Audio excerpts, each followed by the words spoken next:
Hello, everyone. Stacy Woodford here. We are on chapter 5 of Called to Reign, and this chapter is called Rooted and Grounded in Love. And so we're starting this chapter, we're still in the category of intimacy, and we started out with identity, and then we're in the intimacy section, and then very shortly here we're going to move into inheritance. And this book just is, every chapter I'm just like, whoa, it's so incredible. But let's talk about rooted and grounded in love, immersed and rooted and grounded in love. Because if we don't start from a place of love and of knowing who we are, knowing what our identity is, and knowing that fullness from where we begin, and it's the fullness of love and acceptance and approval from God, we can't go out and do what we're called to do when we don't have that right foundation and that right feeling. So it really starts from a place of resting and receiving and being with Him. And in this chapter, it actually talks about doing a 30-day challenge. And I want to invite you to do that challenge with me. I'm going to be starting tomorrow. And where you're actually sitting with God every day and you are listening to Him. And so I'm going to tell you to go to page 124 in this Called to Reign book. And this is the challenge. The challenge is to how to receive a baptism of love. And this is how you get a baptism of love. You think what God thinks, you feel what God feels, you hear what God says, and then it's often the opposite of what we're thinking ourselves and feeling ourselves.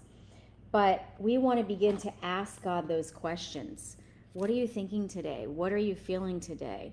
What do you think about this? What do you think about me?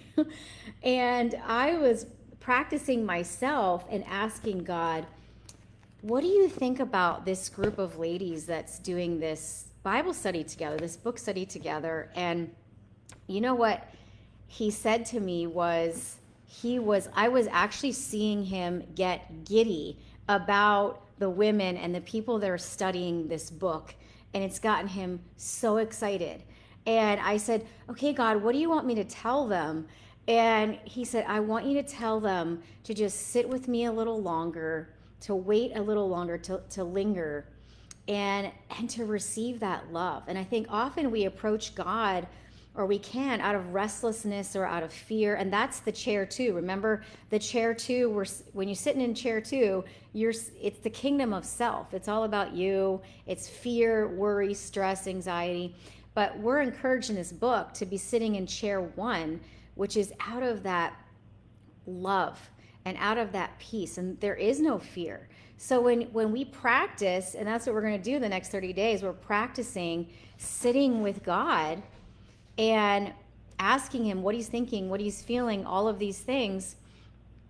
We're going to hear the heart of the Father, and we're going to receive. This is going to become a lifestyle. This is going to become a lifestyle of being immersed and rooted and grounded in His love. So from that place of intimacy that we get by sitting with Him and being with Him and talking to Him and receiving that, that's where we can ask questions, right? That's where we can get closer, and it's that exceedingly abundantly above all we can ask, think, or imagine. So we want to live from that fullness with Him, and not out of feeling that there's measure to what God has, the love that He has for you.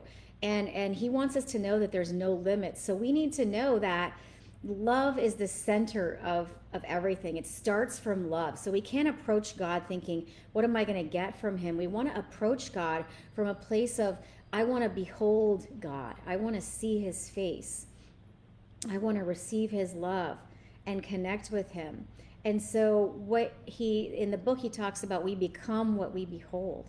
So when we behold God and we receive this love, we become love. And so from out of that love flows the wisdom and the power and other things. So remember, God didn't give us a spirit of fear, but of power, love, and a sound mind. And so love is the center. And that verses from 2 Timothy 1:7. So we want to look at the world through his eyes. That's really what he's inviting us to do. Look at people.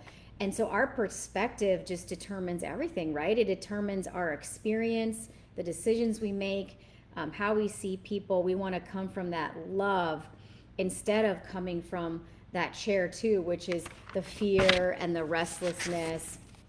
And so do you ever have trouble hearing God's voice? I've totally been there. And I think oftentimes we don't sit long enough and are able to listen, or we come to him out of a place of worry and stress and anxiety or doubt, disappointments, whatever those things are.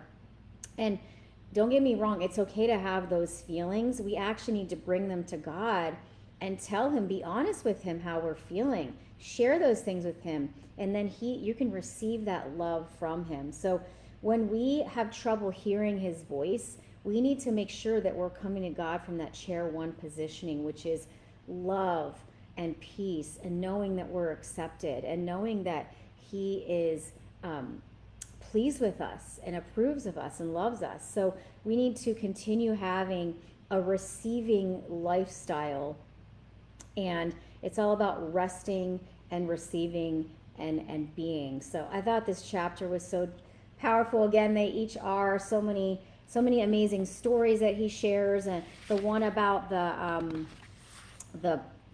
child in the wheelchair, and the father was like trying to lift him up, so he was in the back of the room, and see, gosh, I need help, I need healing for my son. And Lev Hetland, the author, was saying how he felt bad that he wasn't able to go to see. It was so far, such a big event. And what happened is that boy ended up going home that night, and the presence was lingering and continued and carried on and healed that boy, and he was then able to walk the next day. That just gives me chills. So how cool is that? And I love the story about how he's talking about how God healed him, left the author, how God healed the author of just some terrible pain that he was having in his back.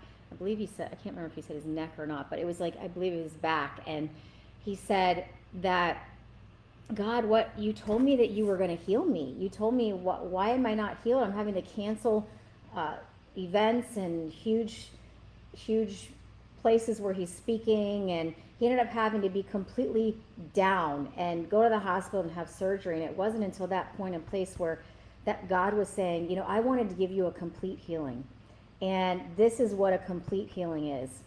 And God wanted that surgery to be the healing part. And it's just so funny and interesting, because it just reminds us again of what our perspectives are. Our perspectives are always different than what God is thinking. And here Lev had in his mind an idea of what he thought healing was, and God wanted to do something exceedingly abundantly above all we can ask, think, or imagine. And so I believe that's all starts and begins with us getting into that place of intimacy with God, sitting with him, beholding him, receiving his love, and just being. Rest, receive, and be. So I hope that blessed you today. And we will be doing chapter 6 next week. And I want to invite you to do that 30-day challenge with us on page 124 of the book for 30 days. Behold him, sit with him, and ask him those questions that are on page 124. And there are also some really good questions on page, what is that other page that I noticed the really good questions? Page 123, the page before, had some really awesome questions that you could ask God about yourself even. So anyways, be blessed. Have a good one. Take care. Bye.